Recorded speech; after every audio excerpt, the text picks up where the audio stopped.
পঞ্চম শ্রেণীর প্রিয় শিক্ষার্থী বন্ধুরা, আসসালামু আলাইকুম। শাকিস লার্নিং হাব ফেসবুক পেজ এবং ইউটিউব চ্যানেলের পক্ষ থেকে আজকের ক্লাসে তোমাদের সকলকে স্বাগত জানাচ্ছি। মোহাম্মদ শাকিলউদ্দিন। আজকে আমরা তোমাদের প্রাথমিক গণিত বইয়ের প্রথম অধ্যায়ের 16 পৃষ্ঠার কিছু গাণিতিক সমস্যা আমরা সমাধান করার চেষ্টা করব। তারা চলো বেশি কথা না বলে আমরা আমাদের মূল আলোচনা ফিরে যাই। আচ্ছা, 16 পৃষ্ঠার আমাদের এখানে 5 নয় কি বলছে? 5 নয় বলছে যে সহজ পদ্ধতিতে গুণ করি। কয়টা গুণ? এখানে দেখা যাচ্ছে 4টা গুণ আছে। আমরা এই 4টা গুণ একটু সমাধান করার চেষ্টা করবো, ঠিক আছে? আমরা বিগত পৃষ্ঠাতে আমরা এই রকম সহজ পদ্ধতিতে গুণ আমরা করেছি। তো চলো আমরা আজকে 16 পৃষ্ঠার গুণ সমাধান করার চেষ্টা করি। আচ্ছা, প্রথমে একে বলছে কি 199কে আমার 25 দ্বারা গুণ করতে হবে। তার মানে 199 হচ্ছে গুণ্য এবং এটা হচ্ছে কি গুণক। আমরা বিগত ক্লাসগুলোতে আমরা দেখছি যে আমাদের গুণ্য এবং গুণককে, গুণ্য অথবা গুণককে যে কোনো একটাকে আমরা ভেঙে আমরা খুব সহজে গুণটা করতে পারি। তাহলে এখানে দেখো গুণ্যতে আছে 199। তাহলে এটাকে যদি আমরা একটা সংখ্যাওয়ালা মানে শূন্যওয়ালা সংখ্যায় যদি আমরা রূপান্তর করতে চাই তাহলে আমরা কী রকম করতে পারি? যেমন আমরা যদি 200 থেকে 1 বাদ দিই বা 200 বিয়োগ 1, তাহলে কত হবে? 199, ঠিক আছে? তাহলে এই যে এখানে গুণ, এই গুণটা এখানে, আর 25, ঠিক আছে? এখানে 25। তাহলে 200 বিয়োগ 1 গুণ 25, তাহলে এইটার মানে কি? এটার মানে হচ্ছে 200-র সাথে একবার 25 গুণ করব, এই গুণ ফল থেকে বাদ দিব কি 1-এর সাথে 25 গুণফলটাকে। তাহলে আমরা কি লিখলাম? 200 গুণ 25, 200 গুণ 25, এই বিয়োগটা এখানে লিখছি 1 গুণ 25, ঠিক আছে? আচ্ছা, এই যে 200 গুণ 25, এটা এই গুণটা আমরা খুব সহজে করতে পারি। কিভাবে? আমরা তো রাফ না করে করতে পারি। যেমন এখানে 2টা শূন্য আছে না? তাহলে এই 2টা শূন্য আমরা আগে দিই, কী করলাম? বসাই দিলাম, ঠিক আছে? আর 25 গুণ 2 কত হবে? 50, তার মানে 5000। 200 গুণ 25-এর গুণফল কত? 5000। এই যে বিয়োগটা এখানে দিলাম, আর 1 গুণ 25 কত? 25, ঠিক আছে? 5000 থেকে আমরা 25 বাদ দিলে কত হবে? 4975। এটা আমরা যদি এখানে রাফ করি, যেমন 10 থেকে 5 চলে গেলে কত? 5, হাতে আছে 1, 2 একে 3, 10 থেকে 3 চলে গেলে 7, হাতে আছে 1, 10 থেকে 1 চলে গেলে 9, হাতে আছে 1, 5 থেকে 1 চলে গেলে 4, ঠিক আছে? এটা হচ্ছে আমার ফলাফল। এখন আমরা যদি একটু 2 নংয়ে যাই, তাহলে 2 নং আমাকে কি বলছে? 2 নং আমাকে বলছে 7240 গুণ 1110। তাহলে এইখানে আমরা প্রথমটাতে আমরা কি? প্রথমটাতে আমরা ধরো ঘূর্ণকে ভাঙছিলাম, এখানে আমরা ঘূর্ণককে ভাঙবো। এখানে আমরা কাকে ভাঙবো? তোমাদের যেইটা ভাঙতে সুবিধা হয় ওইটাই তোমরা ভেঙে তোমরা গুণটা করবা আর কি, ঠিক আছে? তাহলে এখানে আমরা দেখতেছি আমাদের এই যে গুণক 110 আছে, এটাকে যদি আমরা ভাঙি, কীভাবে ভাঙতে পারি? এটাকে দুইটা সংখ্যায় রূপান্তর করার জন্য 100 যোগ 10, 110 আমরা এরকম করতে পারি। তাহলে আমরা কীভাবে লিখলাম? 7240 গুণ, এটাকে আমরা ভাঙছি 100 যোগ 10, 110, ঠিক আছে? আচ্ছা, তাহলে এটার মানে কি? এই 7240 সাথে এটা একবার গুণ করে, যেহেতু এখন যোগ আছে, যোগ করবো মানটাকে, আবার এটার সাথে কি 10 গুণ, ঠিক আছে? আচ্ছা, 7240 গুণ 100 যোগ 7240 গুণ 10। তাহলে এই গুণটা 7240 গুণ 10 আর 100, এটাকে আমরা খুব সহজে আমরা গুণটা করতে পারি। যেমন কীরকম? যেমন 100-র মধ্যে 2টা শূন্য আছে, আর এই 7440 এর মধ্যে একটা শূন্য আছে, তাহলে 2 আর 1 কয়টা শূন্য হয়েছে? আমার 3টা শূন্য আমরা ফলাফলে বসিয়ে দিলাম আগে থেকে। তাহলে এই 1-এর সাথে এখানে আছে 1 আর এখানে আছে কত? 724, 724 গুণ 1 কত? 724, ঠিক আছে? আচ্ছা, যোগ। তাহলে এখানে দেখো 7240-এর মধ্যে একটা শূন্য আছে আর 10-এর মধ্যে একটা শূন্য আছে, তাহলে কয়টা শূন্য আছে? 2টা শূন্য আমরা আগে থেকে বসিয়ে দিলাম। আর অবশিষ্ট থেকে এখানে 1 আর এখানে 724, তার মানে 724 একে 724, ঠিক আছে? তাহলে এটার সাথে এটা গুণ করলে আর যোগ করলে কত হবে? 79,000, মানে 7,96,400। এই রাফটা আমি এখানে করলাম। যেমন 0 0 0 0 0 যোগ করলে 0, 0 আর 4 যোগ করলে 4, 4 2 6, 2 আর 7 9, 7 আর 7, ঠিক আছে? এটা হচ্ছে আমার কি উত্তর। ওকে, আচ্ছা, এখন আমরা আমাদের 3 নাম্বার যে সমস্যাটা আছে সেটা আমরা একটু দেখি। যেমন এখানে বলছে 4520-কে আমাদের গুণ করতে হবে 9098 দ্বারা, ঠিক আছে? আচ্ছা, এখানে আমাদের কোনটা ভাঙলে আমাদের একটু সুবিধা হয়? যেমন এই যে 998-কে যদি আমরা একটু দুইটা সংখ্যা রূপান্তর করি, যেমন আমরা বলতে পারি যে 1000 বিয়োগ 1 কত হচ্ছে? 998, ঠিক আছে? তাহলে এটার সাথে এটা একবার গুণ করে আমরা বিয়োগ দেবো, এটার সাথে এটা একবার গুণ, ঠিক আছে? আমরা কীভাবে গুণটা করছি? যেমন ধরো এখানে 4520-এর সাথে 1000 গুণ করছি, তাহলে 1000-এর মধ্যে আমার 3টা শূন্য আছে আর এখানে কয়টা শূন্য আছে? একটা, তাহলে 3 আর 1 4টা শূন্য আমরা আগে ফলাফলে বসাই দিলাম, ঠিক আছে? বসানোর পরে তাহলে আমার এখানে থাকে 1 আর এখানে থাকে কত? 452, তাহলে আমরা এখানে কত লিখলাম? 452। ঠিক এরপরটা দেখো 4520 আর এখানে 2, তার মানে এই যে এই শূন্যটা আমরা এখানে বসাই দিলাম, আর 4000 মানে 452 আছে এখানে, 452-এর সাথে 2 গুণ করলে কত হবে? 904, ঠিক আছে? তাহলে এটা থেকে এটা বাদ দিলে হবে কত?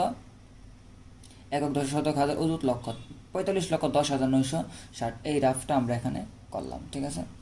আচ্ছা, তারপরে আমরা যদি একটু আমাদের এই 3 নম্বর সর্বশেষ যে সমস্যাটা আছে, যেমন 4 নাম্বারটা, এটা যদি আমরা একটু দেখি, যেমন এখানে বলা আছে 6520কে গুণ করতে হবে 1001 দ্বারা। তাহলে এখানে তুমি কোনটাকে একটু সহজে ভাঙতে পারবা? যেমন এটাকে যদি আমরা দুইটা সংখ্যা রূপান্তর করি, 1000 যোগ 1, 1000 যোগ 1, তাহলে কী হবে? এই 6520 সাথে 1000 একবার গুণ হবে, গুণ করে মানটা যোগ এটার সাথে এই 1 একবার গুণ হবে। তাহলে এটা আমরা এভাবে সাথে লিখলাম। লেখার পরে ধরো আমাদের এখানে ধরো আমাদের 1000 মধ্যে 3টা শূন্য আছে, আর এখানে আছে একটা শূন্য। তার মানে 3 আর 1 4টা শূন্য আমরা ফলাফল আগে বসাই দিলাম, আর এখানে থাকে 1, এখানে থাকে 652। তাহলে 652 1 652 যোগ 6520-এর মধ্যে একটা শূন্য আছে, এখানে শূন্য নাই, তার মানে একটা শূন্য আমরা বসাই দিলাম, আর একের সাথে এটা গুণ করলে কত হবে? 652। ঠিক আছে, এটা যোগ করলে কত হবে? এটা। তাহলে উত্তর হচ্ছে আমাদের এইটা। ওকে। আচ্ছা, এরপর আমরা আমাদের এই যে 6 নং যেটা আছে, 6 নং আমাদের বলতে সহজ পদ্ধতিতে আমরা ভাগ করব। কি করব? আমরা ভাগ করব। আমরা বিগত ক্লাসগুলোতে দেখছিলাম যে আমাদের এই যে রাফি এবং তুলি তারা বলছিল কি, যেমন 10, 100 বা 1000 এই টাইপের সংখ্যা দিয়ে যখন আমরা ভাগ করব, আমরা খুব সহজে ভাগটা করতে পারি। কীরকম? যে আমাদের বলছিল ভাজকের মধ্যে যতটা শূন্য থাকবে, বাহ্যের বাম দিক থেকে আমরা ঠিক ততটা অঙ্ক বাদ দিব। বাদ দেওয়ার পর যে অঙ্কগুলো থাকবে ওইগুলো হচ্ছে ভাগফল, আর যেই অঙ্কগুলো বাদ দিব ওইগুলো হচ্ছে কি আমাদের ভাগশেষ। তাহলে এটা আমরা কিভাবে করতে পারি? যেমন এখানে দেখো, এখানে আমার এই সহজপদ্ধতি ভাগের 1 নম্বর বলা আছে 67,458। এটাকে আমাদের 100 দ্বারা কী করতে হবে? ভাগ করতে হবে। 100 দ্বারা ভাগ করতে গিয়ে 100-র মধ্যে আমার এখানে শূন্য আছে 2টা না, তার মানে 100 হচ্ছে কি আমার ভাজক। তো ভাজকের 2টা শূন্য আছে, 2টা শূন্য থাকলে আমরা বাহ্যের ডান দিক থেকে আমরা কী করবো? 2টা অঙ্ক বাদ দিব। তার মানে 58কে বাদ দিলে বাকি যে 3টা অঙ্ক থাকে কত? 674। এই 674 হবে কি আমার ভাগফল। তাহলে 674 ভাগফল। ভাগশেষ কত আমার? যেই 2টা অঙ্ক বাদ দিছি বা যেই অঙ্কগুলো বাদ দিছি, যেমন 58কে বাদ দিছি, 58 হচ্ছে কি আমার ভাগশেষ কত? 58। ঠিক আছে। তারপরে আমরা যদি একটু 2 নাম্বার দেখি, 2 নাম্বার আমরা দেখলে এখানে 10 দ্বারা আমরা ভাগ করতেছি, তার মানে 10-এ আছে শূন্য একটা, তার মানে এখানে ভাজ্যের কি একটা অঙ্ক বাদ দেও, ডান দিক থেকে বাদ দিলে তাই কত? 8250। এই 8250 হচ্ছে কি আমার ভাগফল। তাহলে ভাগশেষ কত? যেটা বাদ দিচ্ছি মানে শূন্য। এই জন্য ভাগশেষ যদি আমার শূন্য হয় তাহলে ভাগশেষ শূন্য লেখার দরকার নাই। ঠিক আছে। আমরা একটু 3 নাম্বারটা দেখি। 3 নাম্বার আমাকে বলছে 90,865-কে আমাদের 100 দ্বারা ভাগ করতে হবে। তাহলে আমার ভাজকের মধ্যে শূন্য আছে কয়টা? 2টা। তাহলে ভাজ্যের ডান দিক থেকে ততটা গড়, 2টা গড় বাদ দেও, 2টা গড় বাদ দিলে থাকে কত? 908। তাহলে 908 হচ্ছে কি আমার ভাগফল। ভাগফল কত? 908। তাহলে ভাগশেষ আমার কত হবে? যেই 2টা অঙ্ক বাদ দিছি, তো 2টা অঙ্ক বাদ দিলাম কত? 65। তার মানে 65 হচ্ছে কি আমার ভাগশেষ। 4 নাম্বারে দেখো বলছে 85,200-কে আমার 100 দ্বারা ভাগ করতে হবে। তাহলে আমার 100-র মধ্যে শূন্য আছে 2টা, তাহলে ভাজ্যের ডান দিক থেকে 2টা অঙ্ক বাদ দাও, 2টা অঙ্ক বাদ দিলে থাকে কত? 852। 852 হচ্ছে কি আমার ভাগফল। তাহলে ভাগশেষ কত থাকে? শূন্য। তাহলে ভাগশেষ শূন্য থাকলে আমাদের লেখা দরকার নেই। ঠিক আছে। আচ্ছা, এরপরে আমরা আমাদের 7 নংয়ের যে সমস্যা আছে, যেমন 7 নং বলছে কি বলছে? সঠিক কিনা যাচাই করি। ঠিক আছে। আচ্ছা, সঠিক কিনা যাচাই করতে গেলে এখানে ধরো এই যে 29,845-কে আমার 293 দ্বারা ভাগ করতে হবে। ভাগ করলে ভাগফল যদি 110 হয় এবং ভাগশেষ যদি 252 হয়, তাহলে কি এই মানটা কি সঠিক? এই মানটা সঠিক। ঠিক আছে। ঠিক একই রকমভাবে 2 নাম্বারটা দেখো, এটার কি বলছে? 39,493, এটাকে ভাগ করতে হবে 221 দ্বারা। ভাগ করার পর আমার ভাগফল যদি 123 এবং ভাগশেষ যদি 10 হয়, তাহলে কি আমরা বলতে পারবো যে এই বাক্যটা কি আমার সঠিক। 3 বলছে 97,500-কে 186 দ্বারা ভাগ করতে হবে। ভাগ করলে ভাগফল যদি 523 হয় এবং ভাগশেষ যদি 222 হয়, তাহলে কি আমার তাদের এই উক্তিটা কি সঠিক। তাহলে আমরা একটু যেমন 7 নং আমরা কি লিখছি? সঠিক কিনা যাচাই করি। সঠিক কিনা যাচাই করতে গেলে প্রথমে আমার বলছিল 1 নংয়ে বলছিল 29,845-কে আমার 293 দ্বারা ভাগ করতে হবে। 293 দ্বারা আমরা ভাগ করলাম। আমরা ভাগ করার পর আমরা দেখলাম যে আমার ভাগফল কত হয়েছে? 101 এবং ভাগশেষ কত হয়েছে? 252। তাহলে আমরা লিখলাম এখানে ভাগফল 101, ভাগশেষ কত? 252। তাহলে আমরা বলতে পারি যে তাদের যে প্রদত্ত যে উক্তিটি, মানে তারা যেটা বলছিল এটা কি সঠিক। ঠিক আছে। আচ্ছা, আমার এখানে 2 নংয়ে বলছিল যে 39,493-কে ভাগ করতে হবে 321 দ্বারা। ভাগ করলে তারা বলছিল ভাগফল হবে 123 এবং ভাগশেষ হবে কত? 10। তাহলে আমরা এটা নর্মালি ভাগ করলাম। ভাগ করার পর আমরা দেখলাম যে ভাগফল আমার 123 ঠিক আছে এবং ভাগশেষও কত আছে? 10 ঠিক আছে। তার মানে আমরা বলতে পারি এখানে ভাগফল কত? 123 এবং ভাগশেষ কত? 10। তাহলে আমরা বলতে পারি কি প্রদত্ত কী হবে? প্রদত্ত উক্তিটি কি সঠিক। ঠিক আছে। আচ্ছা, আমরা একটু 3 নংয়ে যাই। আমাদের 3 নংয়ে বলছিল যে আমরা ভাগ করব 97,500কে ভাগ করব 186 দ্বারা। তাহলে আমার 3 নংয়ে আমার 186 হচ্ছে কি, 186 হচ্ছে আমার ভাজক। ভালো করে বুঝো, 186 ভাজক। তাহলে ভাগফল কত? ভাগফল হচ্ছে 523, ঠিক আছে। আর ভাগশেষ কত? 200। আমার ভাগশেষ কত? 222। তাহলে আমরা তো জানি যে আমরা জানি ভাগশেষ ছোট, ভাজককে বড়, মানে ভাজকের তুলনায় ভাগশেষটা কি হবে? ছোট হবে। যদি কখনোই তোমার কি হবে না, ভাগশেষটা ভাজকের চাইতে বড় হবে না।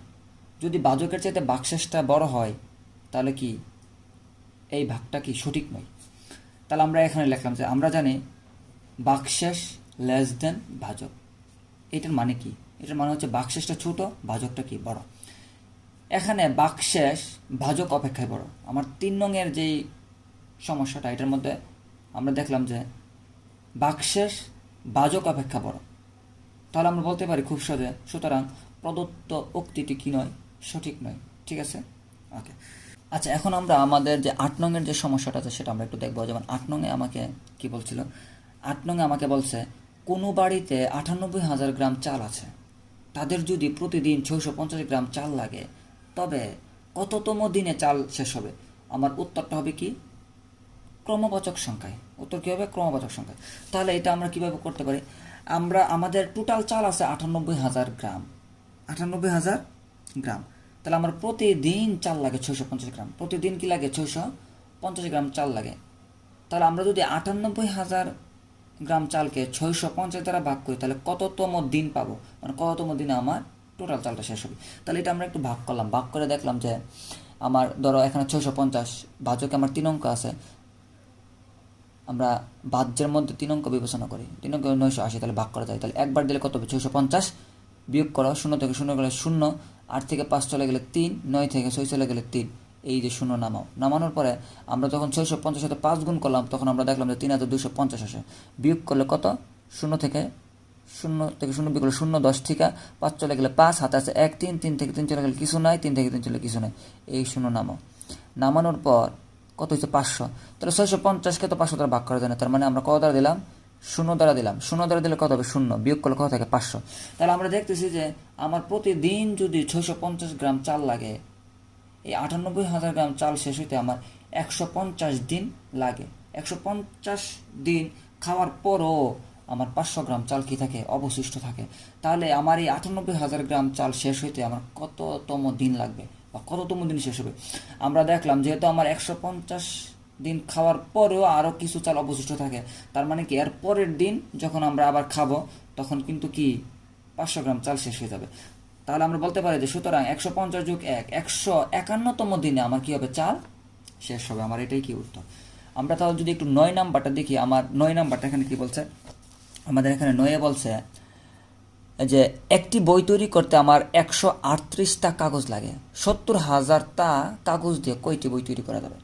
তাহলে একটা বইয়ে আমার কাগজ লাগে 138টা। তাহলে 70,000টা দিয়ে আমি কয়টা বই তৈরি করতে পারবো? আমি যদি 70,000কে যদি 138 দ্বারা ভাগ করি, আমার ভাগফল যেটা হবে ততটা বই আমরা তৈরি করতে পারবো। ঠিক আছে, আচ্ছা। তাহলে 138 দ্বারা আমরা 70,000কে ভাগ করলাম। ভাগ করার পর আমরা দেখলাম যে ধরো ভাজকের মধ্যে 3 অঙ্ক, ভাজ্যের মধ্যে 3 অঙ্ক বিবেচনা করা, বলে 700।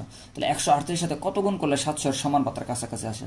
আমরা দেখলাম যে 5 দ্বারা গুণ করলে কত? 690। বিয়োগ করো, 0 থেকে 0 চলে গেলে 0, 10 থেকে 9 চলে গেলে 1, হাতে আছে 1, 7, 7 থেকে 7 চলে গেলে কিছু নেই। এই যে 0টা এখানে নামাও। নামানোর পর হয়েছে কত? 100। তাহলে 138 দ্বারা 100কে ভাগ করা যায় না। আমরা কত দ্বারা দিলাম? 0 দ্বারা। 0 দ্বারা দিলে কত হবে? 0। বিয়োগ করে কত থাকে? 0 থেকে 0 চলে গেলে 0, 0, 1। এই যে 0 আছে না, নামাও। নামানোর পর হয়েছে কত? 1000। এখন 138 সাথে কত গুণ করলে 1000 সমান পাতার কাছাকাছি আসে? আমরা দেখলাম যে 7 দ্বারা গুণ করলে আছে 966। বিয়োগ করলাম, বিয়োগ করলে কত থাকে? 34। তাহলে আমরা দেখতেছি যে আমরা দেখলাম যে কি আরও 34টা কি থাকে? অবশিষ্ট থাকে।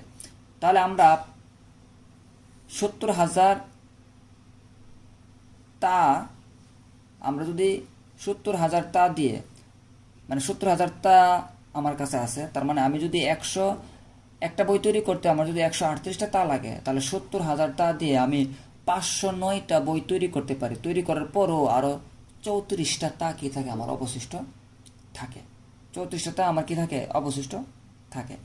তাহলে আমরা জানি যে আমার একটা বই তৈরি করতে আমার 138টা তা লাগে, তাহলে অবশিষ্ট 34টা তা দিয়ে কিন্তু আমি কোনো বই তৈরি করতে পারবো না, কোনো বই তৈরি করতে পারবো না। যদি না পারে তাহলে আমার উত্তর কী হবে, আমি 560টা বই তৈরি করতে পারবো, সুতরাং 560টি বই তৈরি করা যাবে। আমরা এর আগের অঙ্কটাতে আমরা কিন্তু ওই যে 150+1 মানে অবশিষ্ট যেহেতু আমার ছিল এজন্য আমরা 1 যোগ করছিলাম, কিন্তু এখানে কিন্তু আর 1 যোগ হবে না। কেন হবে না? কারণ আমার একটা বই তৈরি করতে লাগে 138টা তা, তা আমি তো 34টা তা দিয়ে তো আমি কোনো বই তৈরি করতে পারবো না, ঠিক আছে না? এজন্য আমার কি এটার ক্ষেত্রে আমার অবশিষ্ট মানে এক কি হবে না, যোগ হবে না, অবশিষ্ট থাকবে, তবে এই অবশিষ্ট দিয়ে আমি কোনো বই তৈরি করতে পারবো না, সেই হিসাবে আমার কি হবে না, 1 যোগ হবে না। কিন্তু এর আগেরটা বলছিল আমার এই যে 98,000 চাল শেষ হইতে আমার কততম দিন লাগে, 98,000 চাল শেষ হইতে। তাহলে আমরা দেখলাম যে 150 দিন খাওয়ার পর আরও কিছু অবশিষ্ট থাকে, তাহলে এই 98,000 চাল তো আর 150 শেষ হইতেছে না, এখান থেকে কিছু অবশিষ্ট থাকতেছে, তার মানে এর পরের দিন যখন খাবো তখন 500 যখন শেষ হয়ে যাবে তখন কিন্তু 98,000 কী হয়ে যাবে, শেষ হয়ে যাবে। কেন? কারণ আমার একদিনে চাল লাগে 650, আমি যখন পরের দিন যখন 650 গ্রাম চাল খাবো তখন কিন্তু 650-এর ভিতরে কিন্তু 500 গ্রাম চলে যাবে, ঠিক আছে? এই জন্য আমার 8-এর মধ্যে 1 যোগ হবে, 9-এর মধ্যে 1 যোগ হবে না, যা ভাগফল আছে তাই উত্তর, ঠিক আছে? ওকে, তো প্রিয় শিক্ষার্থী বন্ধুরা, আমরা এই 16 পৃষ্ঠা এখানে অনেকগুলো ম্যাথ আছে, আমরা এটাকে 2টা ক্লাসে আমরা কি করব, আমরা সমাধান করার চেষ্টা করব। তো আজকের মতো আমাদের ক্লাস এখানেই শেষ। তো সবাইকে অসংখ্য ধন্যবাদ। আসসালামু আলাইকুম ওয়া রাহমাতুল্লাহি ওয়া বারাকাতুহু।